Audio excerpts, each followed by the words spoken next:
Welcome to Flower and Power. This week we're going to be talking about how to empower yourself with a better night's sleep. So we all know that we feel better when we get a good night's sleep, but there really are some very specific and interesting benefits of a good night's sleep. It improves your memory. So when you're sleeping, you actually strengthen memories and actually practice the skills that you learned while you were awake. This is called consolidation.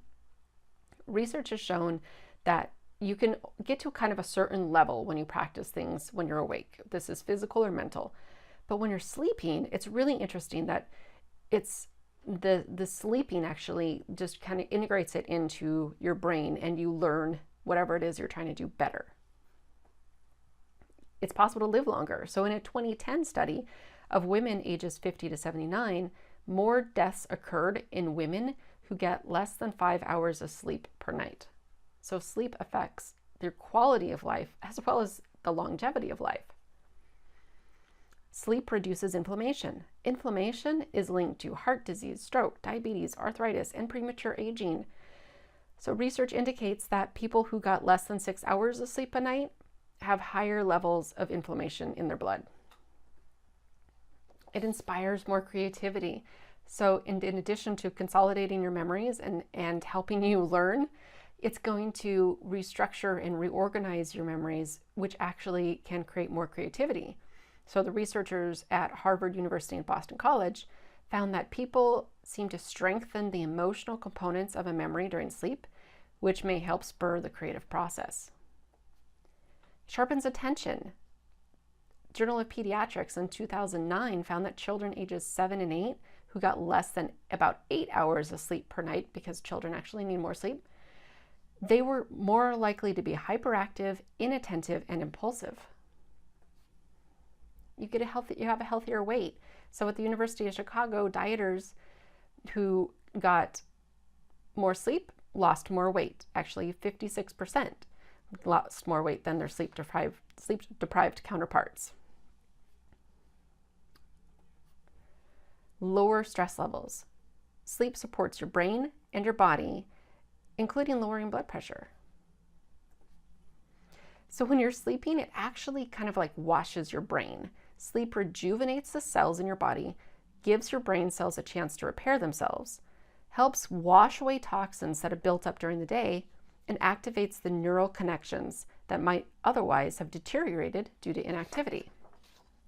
It's really a critical element to get a good night's sleep. So let's talk about how we can start doing that.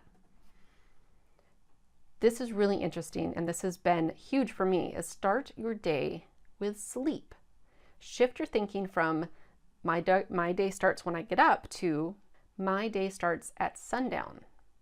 A coaching associate taught me this, and it's changed my life. When you start your day at sundown, you start your day with reflection and planning and rest, so that you are energized and focused for what's to come when you wake up. So let's talk about some ways to improve your sleep.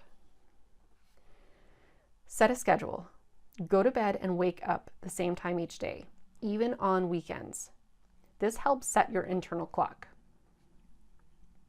Stop using electronic devices an hour before bed. So this is really important. This allows your hypothalamus to do its job and release the sleep-inducing hormone melatonin. If you're sitting there staring at a screen, you're going to keep stimulating your brain, and we don't want to do that. So put your phone down, don't take it to bed with you. Avoid alcohol, nicotine, and caffeine, and soda, coffee, tea, about 4 to 6 hours before bedtime. This will improve your sleep quality and reduce the number of times you wake up during the night. Download your brain before bed, but don't try to fix them or do them. Just take a few minutes to write down what's in your head before you go to bed. This helps clear your head. Taking your problems to bed with you will increase cortisol levels. Cortisol is your stress hormone, which increases alertness. So cortisol is part of your fight and flight system, which is not helpful when it comes to trying to get a good night's sleep. So just download that brain. Then bore your brain. So what works for me is when I'm laying there and I just am kind of restless, I start to imagine I'm watching a sportscaster's video from the recent football game. So I just hear blah, blah, blah. They have their big ear things on with their little mics, and it's just blah, blah, blah. And it's just kind of boring. Even just talking about it makes me just want to fall asleep. So think about something that just is really boring for your brain. We don't want any stimulation to occur. And follow up with your doctor. So if you have stuck to the above techniques and tried these for a period of time, but you're still dragging butt in the morning, it's really time to see a doctor, because there could be a medical reason that you're not getting sleep, such as sleep apnea. And get regular medical checkups is always a good idea when trying to improve your sleep.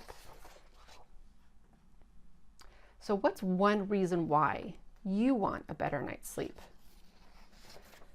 What impact would it have on your life and your goals? And what's one thing that you will do starting tonight to improve your sleep? Write that down.